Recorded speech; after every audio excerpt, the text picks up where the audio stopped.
मिस्र में बनी एक विशाल संरचना जिसका आधार अमूमन वर्गाकार है और इसमें 4 ट्रायंगुलर शेप्स आर्म्स भी मौजूद है जो कि एक बिंदु पर मिलती है। इस स्ट्रक्चर को, इस संरचना को पिरामिड नाम दिया गया। नमस्कार दोस्तों, मैं श्रेयांका और आज हम चर्चा करने वाले हैं मिस्र के इन प्राचीन पिरामिडों के बारे में और लेयर टू लेयर इन मिस्र के प्राचीन पिरामिडों के रहस्यों को खोलने वाले हैं।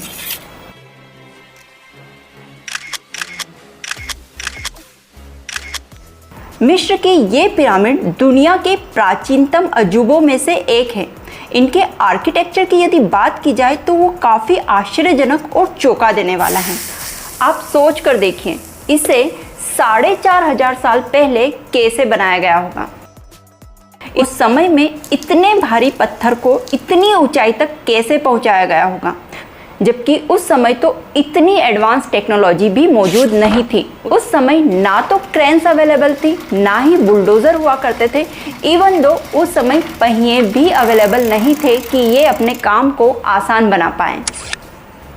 लेकिन फिर भी इन्होंने एक ऐसा मॉन्यूमेंट तैयार किया जो आज की तारीख में भी खड़ा है। सोच कर देखो दोस्तों, 4500 साल पहले बनी कोई इमारत अब भी खड़ी रहे इतनी भीषण गर्मी में।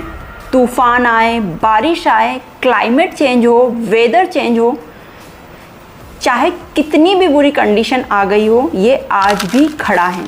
और दोस्तों, आश्चर्य की बात तो ये है कि पूरी दुनिया में इतनी बड़ी और इतनी पुरानी कोई भी चीज़ प्रेजेंट नहीं है जो अब तक सरवाइव कर रही है।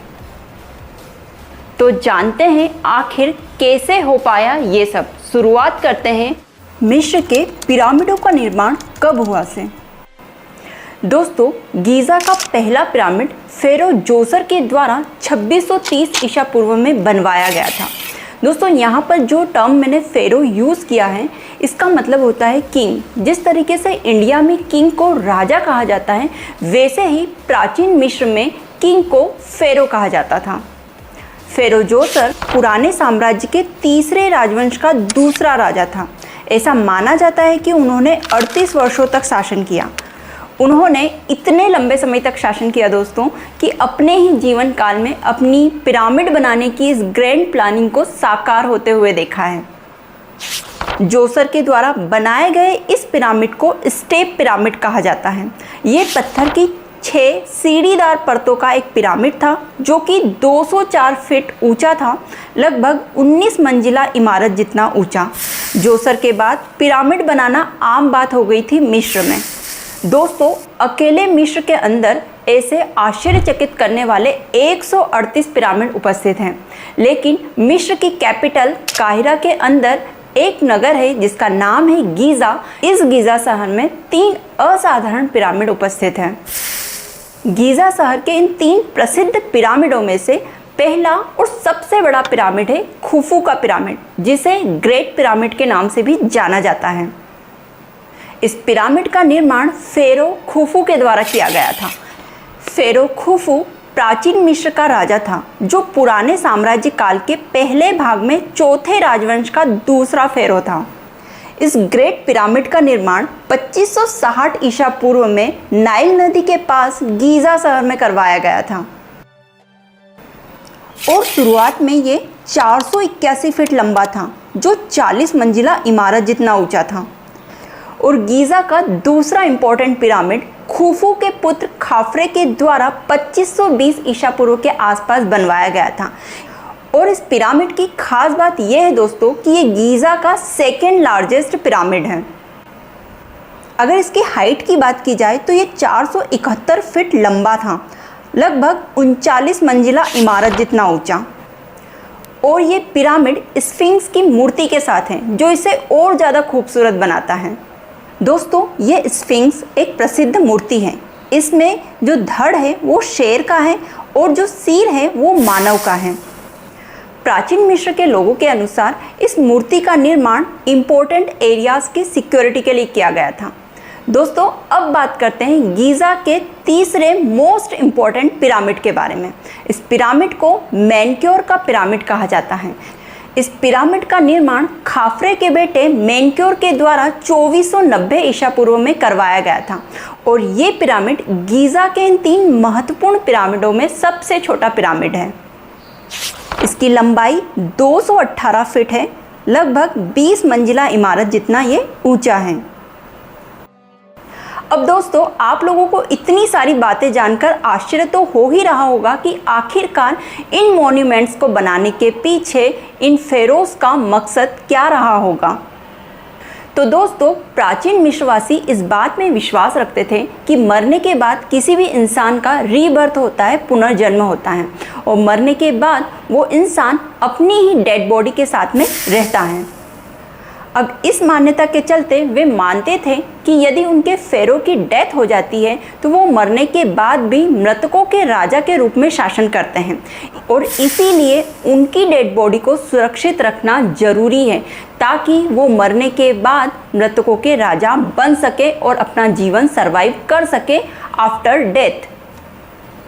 और इसीलिए पिरामिड का निर्माण करवाया गया। यहीं पर मृत फेरो की कब्र तैयार की जाती थी।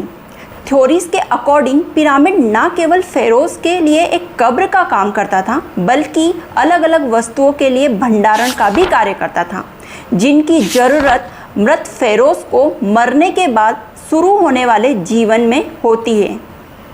दोस्तों, इन प्राचीन मिस्रवासियों का मानना था कि पृथ्वी पर मृत्यु अगली दुनिया की यात्रा की शुरुआत है।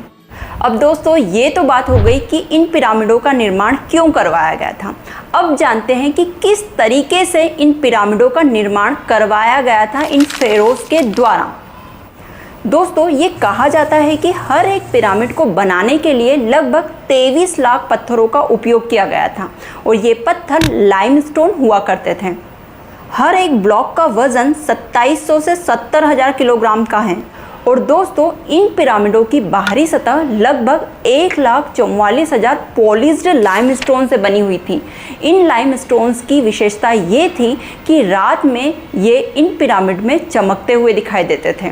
इन पॉलिश्ड लाइमस्टोन की चौड़ाई लगभग 8 फीट हुआ करती थी और पिरामिड के ऊपर के भाग को सोने से एक्सटेंडेड किया गया था। वैज्ञानिकों का मानना है कि लगभग 20,000 लोगों ने प्रत्येक पिरामिड परिसर पर काम किया है और प्रत्येक को बनाने में लगभग 20 साल लगे हैं। ये शायद एक राष्ट्रीय परियोजना थी और जहाँ पर पिरामिड बनाए जाने थे वो स्थान इम्पोर्टेंट सोर्सेज से भरा हुआ होता था। लेकिन दोस्तों, इन सब में से भी आश्चर्यचकित करने वाली बात तो ये है कि बिना किसी टेक्नोलॉजी के इन प्राचीन मिस्रवासियों ने ट्रांसपोर्टेशन की प्रणाली को कैसे मैनेज किया होगा। इन्होंने किस तरीके से इन विशाल पत्थरों को एक जगह इकट्ठा किया होगा। एक थ्योरी से पता चलता है कि इन पत्थरों को नील नदी के ऊपर नाव पर ले जाया जाता था, किनारे पर उतारा जाता था और उन्हें इन विशाल पत्थरों को निर्माण स्थल पर ले जाना पड़ता था। वे शायद लकड़ी के स्लेज का इस्तेमाल किया करते थे। एक आखिरी समस्या जिस पर उन्हें पत्थरों को उठाकर सही जगह पर रखना था, जिसमें हिस्टोरियंस के अनुसार रैंप सिस्टम के अवशेषों की खोज की है जो कि पिरामिडों के निर्माण के समय की हैं। किनारों पर रखे इन पत्थरों को लकड़ी की स्लेज पर रखा जाता और खींचने के लिए पानी की सही मात्रा के साथ गीली रेत का उपयोग किया जाता था ताकि खींचने की प्रक्रिया को आसान बनाया जा सके। और इस बात के प्रमाण दीवारों पर पाए गए अनेक चित्रों और नक्काशी से मिले हैं। अब बारी आती है पत्थरों को ऊपर ले जाने की। तो पत्थरों को ऊपर तक खींचने के लिए रैंप की एक श्रृंखला का उपयोग किया जाता था। प्राचीन मिस्रवासी या तो एक तरफ सीधे रैंप का उपयोग करते थे या पिरामिड के चारों ओर लपेटे हुए स्पाइरल रैंप का उपयोग किया करते थे। लेकिन कई लोगों का मानना है कि इन दोनों ही तरीके के मैकेनिज्म अर्थात स्ट्रेट रैंप और स्पाइरल रैंप का उपयोग पिरामिडों के निर्माण के लिए इन प्राचीन मिस्रवासियों के द्वारा किया गया था। दोस्तों, एक महत्वपूर्ण ऊंचाई तक पहुंचने और पत्थरों को एक के ऊपर एक रखने के लिए लीवर का उपयोग किया जाता होगा। लीवर के पहले सिरे पर चट्टान को बांधा जाता और दूसरे सिरे पर भी भारी वजन को बांधा जाता था। अब दूसरे सिरे को नीचे की ओर ढकेलकर लीवर को घुमाया जाता था, जिससे पहले सिरे पर बंधी चट्टान ऊपर उठकर सही स्थान पर रख दी जाती थी। और दोस्तों, इसी मैकेनिज्म के द्वारा पिरामिड को मनचाही ऊंचाई दी जा सकती थी। अब यदि बात की जाए यहाँ पर काम करने वाले लेबर्स के बारे में, तो दोस्तों ऐसा माना जाता है और कई मूवीज़ में भी आप लोगों ने देखा होगा कि इन्हें गुलामों की तरह ट्रीट किया जाता था और पिरामिड निर्माण का यह कार्य भी इनसे ज़बरदस्ती करवाया जाता था। लेकिन दोस्तों 1990 में प्रकाशित एक शोध के अनुसार ये बात पता चली है कि इन पिरामिडों का निर्माण कुशल श्रमिकों के द्वारा करवाया जाता था। इन श्रमिकों को भरपेट खाना दिया जाता था, वेतन दिया जाता था, इनकी ज़रूरतों का ध्यान रखा जाता था। ये काफ़ी हट्टे कट्टे और स्ट्रॉन्ग हुआ करते थे। पिरामिडों के निर्माण के लिए सबसे पहले मिस्र के फेरो के मंत्रीगणों के द्वारा स्थान का चयन किया जाता। नील नदी में बाढ़ के खतरे से बचने के लिए इन स्थानों का ऊंची जमीन पर होना भी आवश्यक था। इस बात का भी विशेष ध्यान रखा गया कि स्थान नील नदी के नज़दीक होना चाहिए और एक मजबूत चट्टानी आधार पर होना चाहिए। पिरामिड के निर्माण के बाद इसकी बाहरी सतह पर चमकीले और हाई क्वालिटी के लाइमस्टोन की परत चढ़ाई जाती ताकि रात में पिरामिड चमकीले दिखाई दें। लेकिन समय के साथ इन पिरामिडों से ये चमकीली परत हट चुकी है। अब दोस्तों, पिरामिड निर्माण की इस प्रक्रिया पर विश्वास किया जा सकता है, लेकिन प्रत्येक पिरामिड को बनने में लगभग 20 साल का वक्त लगा है।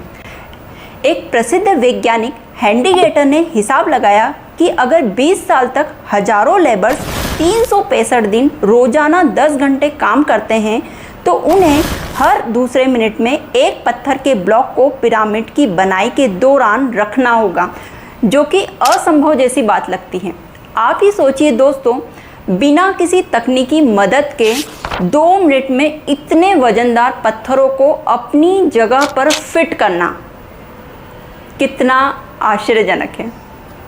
खैर, अब इनके कंस्ट्रक्शन से हटकर इनके डिज़ाइंस की यदि बात की जाए तो ये भी काफ़ी इंटरेस्टिंग चीज़ है। क्या आप जानते हैं कि इन पिरामिड्स को इस तरह से डिज़ाइन किया गया है कि ये चारों डायरेक्शंस नॉर्थ, ईस्ट, साउथ और वेस्ट में एग्जैक्टली पॉइंट करते हैं। एक बहुत छोटा सा एरर है यहाँ पर, 1/15 ऑफ 1 डिग्री का एरर है, जो बहुत कम होता है। ऑलमोस्ट यही मान लो कि बड़े ही एक्यूरेट तरीके से ये चारों डायरेक्शंस की तरफ पॉइंट कर रहा है। कैसे हो सकता है ये सब, जबकि उस समय डायरेक्शंस बताने वाला कंपास तक मौजूद नहीं था। कोई इम्पोर्टेंट टेक्नोलॉजी नहीं हुआ करती थी दोस्तों, और ना ही जीपीएस टेक्नोलॉजी अवेलेबल थी। तो दोस्तों, यहाँ पर एक बार फिर से रिसर्चर्स ने अपनी थ्योरेटिकल एक्सप्लेनेशन देने की कोशिश की। मिस्रवासियों ने कैसे इतना हाई लेवल का प्रिसिशन अचीव किया। एक पॉपुलर थ्योरी इससे रिलेटेड बताई जाती है, ऑटम इक्विनॉक्स की। दोस्तों, इसमें धरती का टिल्ट ऐसे हो जाता है जिससे दिन और रात का टाइम इक्वल हो जाता है और जो शेडो है वो स्ट्रेट लाइन में दिखाई देने लगती हैं। ईस्ट एंड वेस्ट डायरेक्शन में अगर इजिप्शियंस ने इस तरीके का इस्तेमाल किया तो जो डिग्री ऑफ एरर उनकी कैलकुलेशन में आया था, वही डिग्री ऑफ एरर इस शेडो में भी मौजूद होता है जब ऑटम इक्विनॉक्स होता है। और दोस्तों, 1989 में एक ऑथर और साइंटिस्ट हुए रॉबर्ट बोवेल। इन्होंने अपनी एक अलग से थ्योरी बनाई, उसका नाम दिया ओरियन कोरिलेशन थ्योरी। इस थ्योरी के अकॉर्डिंग ओरियन बेल्ट के जो 3 स्टार्स हैं वो अलाइन है इन तीनों पिरामिड्स के साथ में, और इनका कहना है कि ये अलाइनमेंट इंटेंशनली बनाया गया था क्योंकि ये एंशियंट इजिप्शियंस एस्ट्रोनॉमी के बारे में अच्छे से जानते थे और रात भर ये तारों को ट्रैक करते और इनके बारे में स्टडी किया करते थे। अब दोस्तों, इतिहासकारों का मानना तो ये है कि ये तीनों ही थ्योरीज फ्रिंज थ्योरीज हैं। यहाँ फ्रिंज का मतलब है बनावटी। इन इतिहासकारों के द्वारा कुछ ऐसे पॉइंट्स दिए गए जो इन तीनों ही थ्योरीज का खंडन करते हैं। अब दोस्तों, इन तीनों ही पिरामिड्स को ना तो एक टाइम पर प्लान किया गया था और ना ही एक ही टाइम पर बनाया गया था, तो इन तीनों को एक साथ अलाइन कैसे किया जा सकता है। और 1999 में एस्ट्रोनॉमर्स ने एक्चुअली इन थ्योरीज को टेस्ट आउट किया और ओरियन कॉन्स्टेलेशन स्टार्स को देखा तो पता चला कि एग्जैक्टली पिरामिड अलाइन नहीं करते हैं इस थ्योरी के अकॉर्डिंग। लेकिन इन थ्योरीज का जो पक्ष लेते हैं उनके अकॉर्डिंग हज़ारों सालों बाद इस कॉन्स्टेलेशन में थोड़ा मूवमेंट हुआ है, इसीलिए अब ये पिरामिड इन कॉन्स्टेलेशन से एग्जैक्टली अलाइन नहीं करते हैं। अब दोस्तों होता क्या है, जब प्रश्नों के उत्तर नहीं होते हैं हमारे पास तो हम मनगढ़ंत कहानियाँ बनाने लगते हैं और किसी भी तरीके से प्रश्नों का उत्तर देने की कोशिश करते हैं, जो कि बिल्कुल गलत है।